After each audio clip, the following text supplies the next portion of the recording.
If you ever plan to motor west, take my way, the highway that's the best. Get your kicks on Route 66.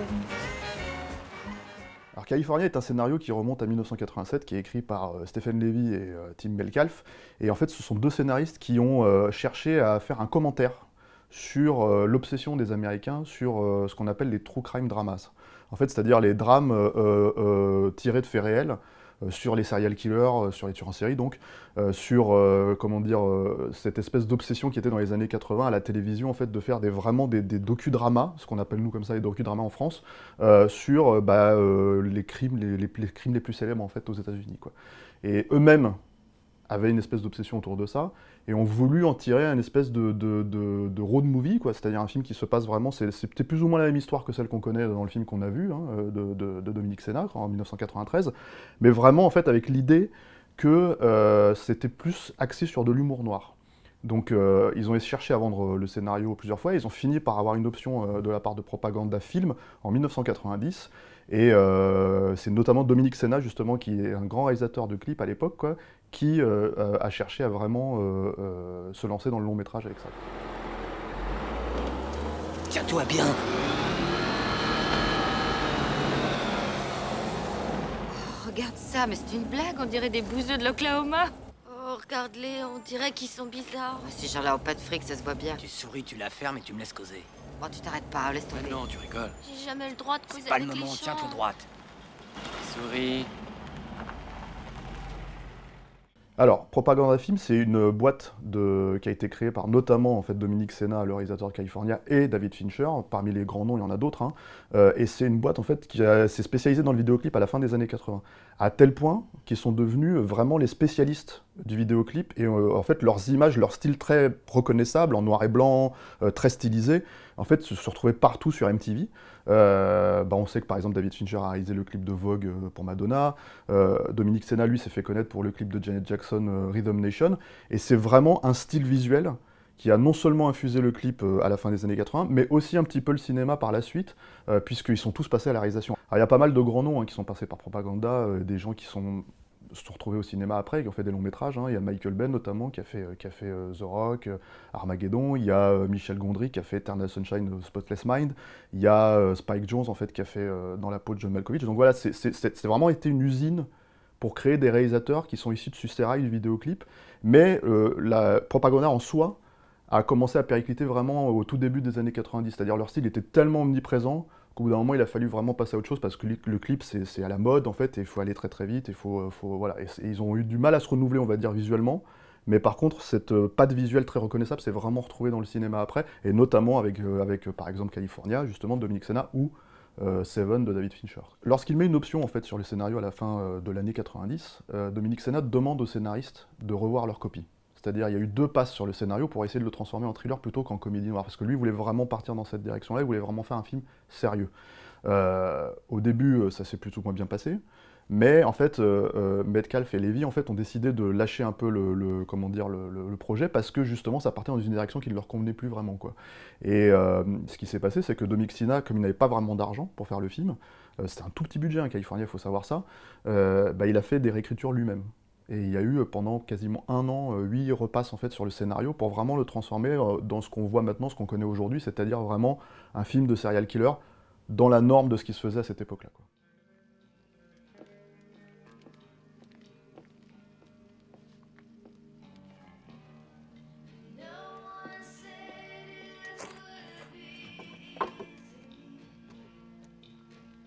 C'est du 37. C'est bien du 37 que tu fais, hein. Oh, Hurley, t'es un spécialiste. Alors, bon anniversaire, Adèle. Oh, merci, chérie. Elles sont belles comme tout. C'est comme dans Cendrillon, quand le prince lui donne sa chaussure qui est en verre. Sauf que celles-là, elles sont rouges et pas transparentes. Ouais, puis là, t'en as 2. Allez, passe-moi le chili. Oh, chérie. C'est un bien beau anniversaire. Merci de tout cœur. California s'inscrit dans la veine en fait, des films de tueurs en série qui ont déferlé dans le cinéma américain au début des années 90, notamment grâce au succès du Silence des Agneaux, hein, avec le célèbre personnage d'Hannibal Lecter, quoi. Et ce qui s'est passé, c'est que c'est un film qui a une approche un petit peu différente, parce que justement, il s'inspire vraiment des tueurs en série qui sont très connus aux États-Unis, comme par exemple Ed Gein ou John Wayne Gacy, qui sont en fait des personnages de prolos, en fait, de personnages en fait, même de bouseux en fait, du milieu de l'Amérique, quoi, qui étaient des tueurs en fait, qu'on a mis du temps à trouver, quoi. Le personnage de Brad Pitt s'inscrit totalement dans ces tueurs en série dont le film parle. C'est-à-dire que toutes les maisons qui sont visitées dans le film, c'est des tueurs en série qui existent, et Brad Pitt en fait, c'est un espèce de composite de comment dire, ces tueurs-là, en fait, un espèce de bouseux qu'on a toujours un peu de mal à trouver parce que justement, en fait, il passe un peu inaperçu, les gens veulent pas trop s'approcher de lui, il est pas très mondain, il est pas très habile et agréable, donc du coup, il est un peu passe-partout, on va dire. Avant leur exécution, on leur a demandé pourquoi ils avaient fait ça. Ils ont dit pour être célèbres. Pourquoi tu l'as fait, Early? Fais quoi, mec? T'étais pas forcé de tuer le gars de la station-service? Attends, bouge-toi là, sur la gauche. Tu en avais envie. Pourquoi? Il faut que tu m'aides, t'as raison, je sais que dalle sur les meurtriers. Il faut que tu m'expliques. Est-ce qu'après tu te sens mieux? Plus puissant? Supérieur? Explique. À qui tu en veux? Pour Dominique Sena, California, c'est vraiment l'occasion de passer au long métrage, hein. C'est-à-dire qu'en tant que réalisateur de clips, il a senti aussi que Propaganda commençait à stagner, qu'on n'était plus du tout en fait, dans le même style visuel de clip qui était recherché justement par des chaînes comme MTV.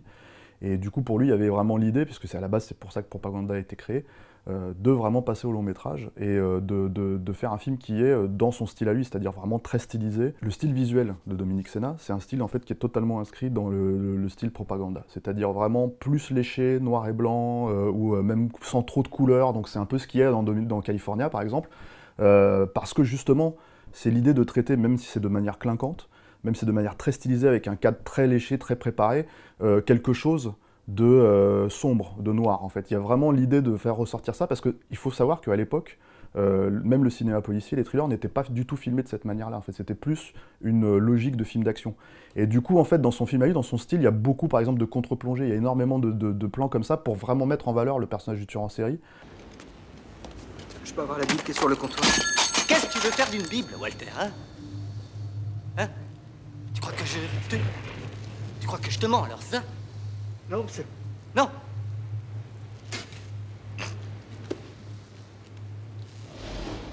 Tiens, lève-la, Walter. Hein? C'est quoi, ça? Bah... pas une tête de lune? Ce style, en fait, avec beaucoup de contre-plongées pour iconiser le tueur en série, c'est quelque chose qui lui a été pas mal reproché, parce que justement, en fait, il y a l'idée d'iconiser le tueur, de le montrer en fait plus fort que ce qu'il n'est, de vraiment en fait le mettre en avant, et de lui reprocher en fait de prendre des sujets très réels, très graves, et en fait de les styliser à mort, en fait, comme ce qui est le principe du clip à la base. C'est japonais, mais il pète bien. Allez, c'est le... Ah non, non, non, Allez, j'y connais rien. Non, essaie-le. écoute, j'y connais rien. Essaie, c'est facile, merde. J'y connais. Le doigt sur la détente et t'appuies. Ah! Non, mec, tu le secoues trop, là. Vous faites tout ça. Manie-le doucement. Comme ta biroute. Hein? D'accord? À l'époque du tournage de California, Brad Pitt n'est pas encore tout à fait une star. C'est vraiment une vedette montante. Il vient de faire Thelma et Louise, il vient de tourner avec Robert Redford pour Et au milieu coule une rivière. Donc c'est vraiment une image de belle gueule, quoi.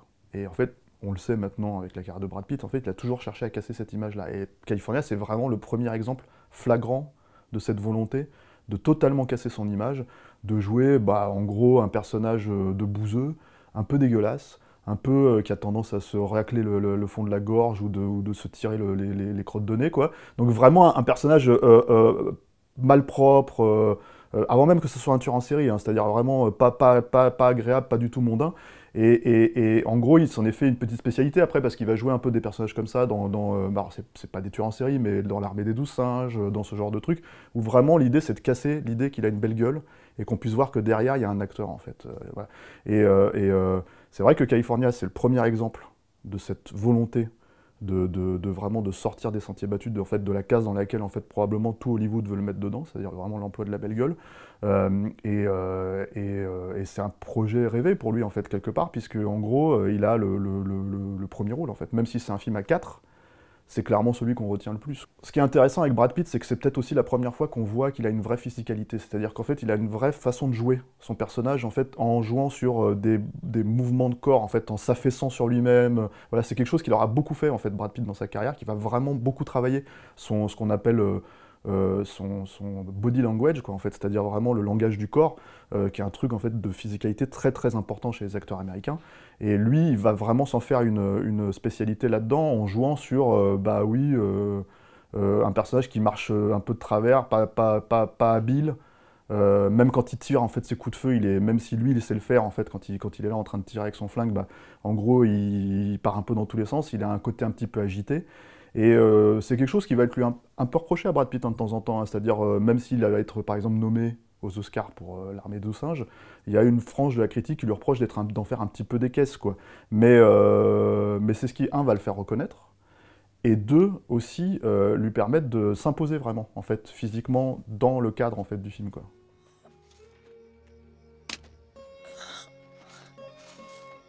Comment ça va, maman? Ça va? Je suis vanné. C'est l'heure de la grêle. Oui, presque. Appelle-moi quand c'est prêt.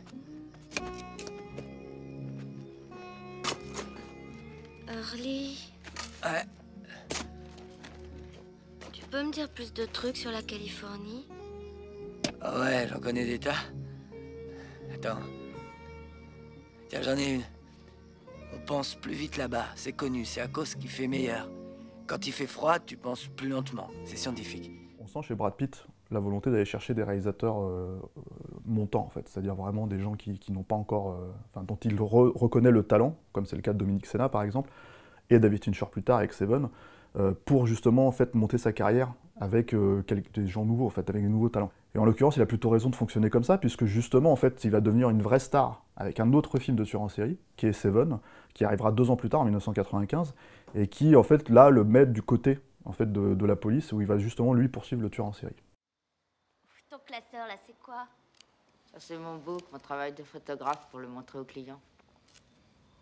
Je peux jeter un coup d'œil, ça te dérange pas? Je t'en prie, vas-y.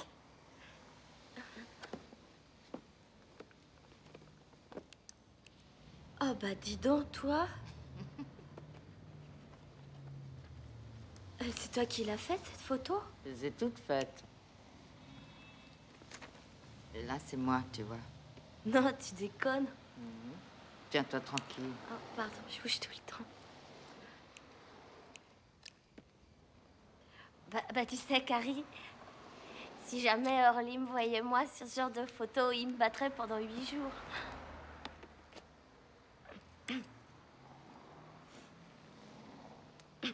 Tu devrais pas le laisser te cogner.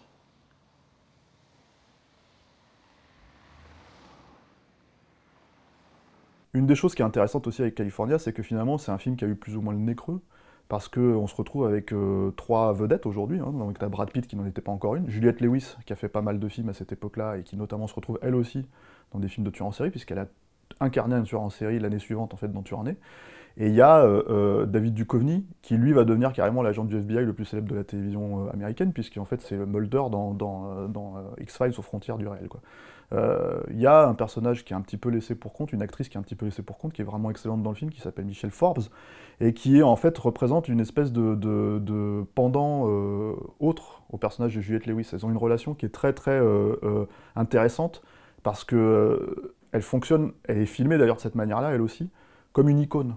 C'est-à-dire, elle a un côté très androgyne, très urbain, très moderne en fait, et surtout, encore une fois, alors aujourd'hui peut-être moins, mais à cette époque-là, c'était vraiment flagrant, très sexualisé.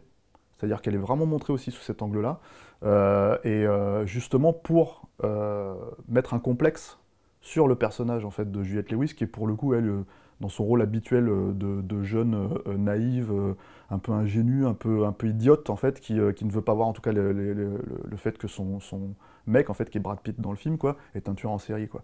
Et du coup, leur relation, elle est assez touchante, elle donne un espèce de cœur émotionnel qui fonctionne plutôt bien, parce que c'est son seul point d'attache au personnage de Michelle Forbes, parce que, justement, en fait, elle n'aime pas, en fait, le personnage de Brad Pitt, elle n'aime pas ce couple, elle ne veut pas travailler avec eux, quoi. Elle a une vision un petit peu, comment dire, différente, en fait, du monde, quoi.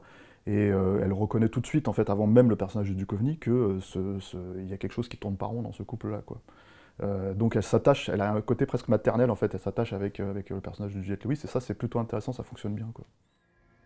Les Novak ont été tués il y a longtemps. Mais la clôture blanche, fabriquée par le jeune Michael Zaruba, elle, est toujours là.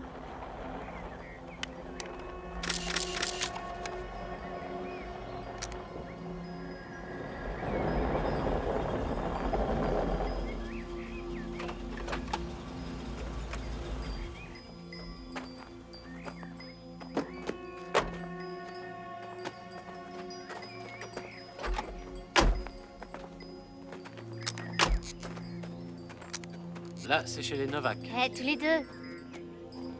Pour la photo, on s'enlace.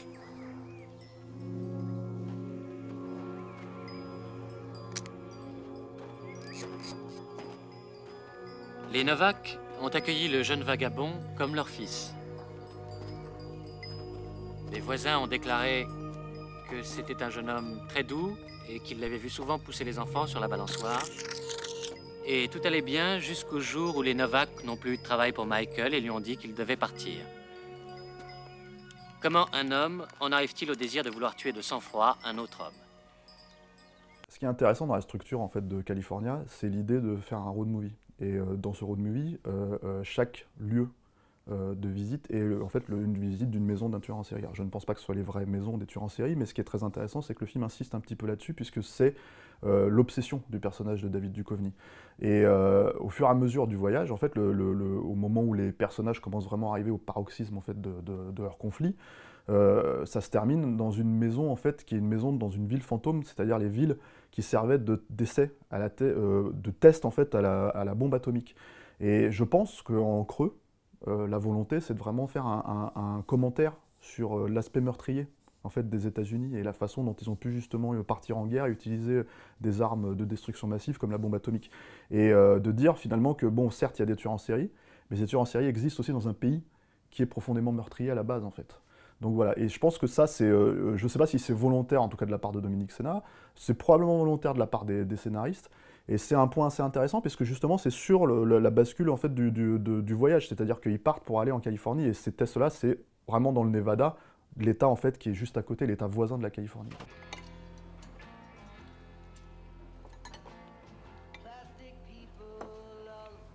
On a fait 770 bornes déjà.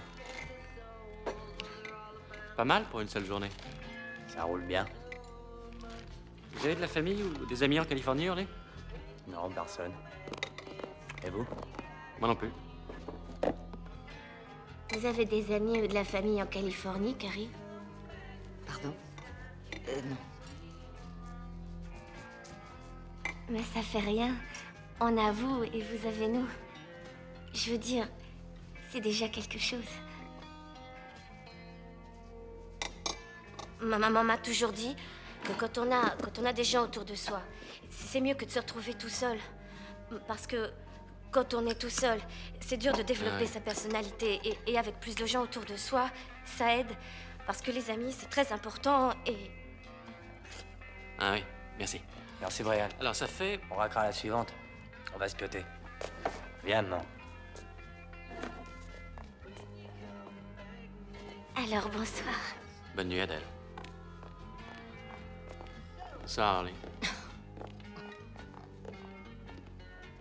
Alors il faut savoir que California aussi c'est une production indépendante, hein. C'est un film qui n'a pas coûté très très cher, c'est un film qui a coûté 9 millions de dollars hein. À l'époque, quand on voit le casting de stars aujourd'hui qui n'en était pas à l'époque, bon, bah, on se dit que c'est plutôt un bon calcul, quoi.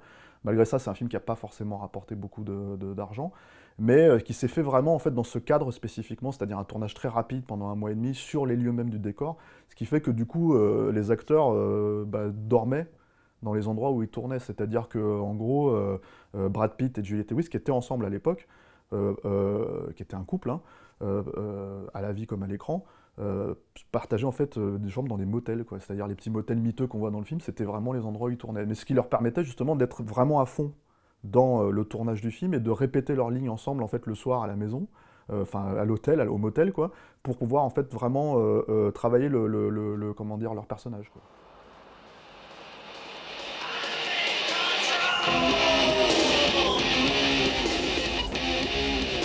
Tu pourrais au moins me remercier. Merci. Merci pourquoi, Adèle? J'en sais rien, Hurley. Bien, Adèle, pour t'avoir sauvé ta putain de vie, bordel! Nom de Dieu, t'étais à peine à ça de te prendre une prune! On te conduisait à la mort! Vous n'allez pas nous descendre, espèce de sale fils de pute! Tais-toi, Carrie. Mais c'est ce fumier qui est cinglé! Tais-toi! Il est partout! Nom de Dieu, tais-toi, Carrie!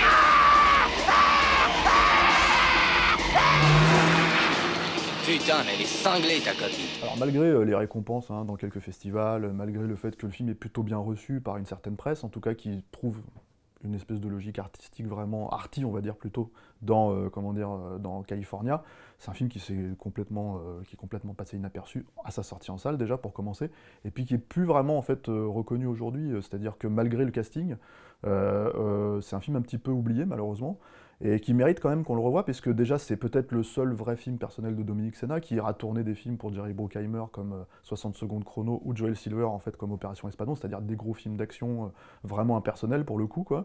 Et en plus quelques années après, c'est-à-dire vraiment il mettra 7-8 ans à refaire un long métrage, quoi. C'est aussi un film qui est assez représentatif de son époque aujourd'hui, c'est-à-dire que vraiment en fait on peut le considérer comme un vrai film des années 90, c'est-à-dire ne serait-ce que parce qu'il s'inscrit dans le cadre du film de serial killer, ne serait-ce qu'aussi parce qu'il est filmé avec une espèce de style visuel, on va dire, qui est vraiment va être récupéré par pas mal de réalisateurs derrière, quoi. Donc oui, c'est un film assez intéressant, c'est un brouillon peut-être en fait pour Brad Pitt de Seven, mais en tout cas c'est un film qui mérite d'être vu aujourd'hui.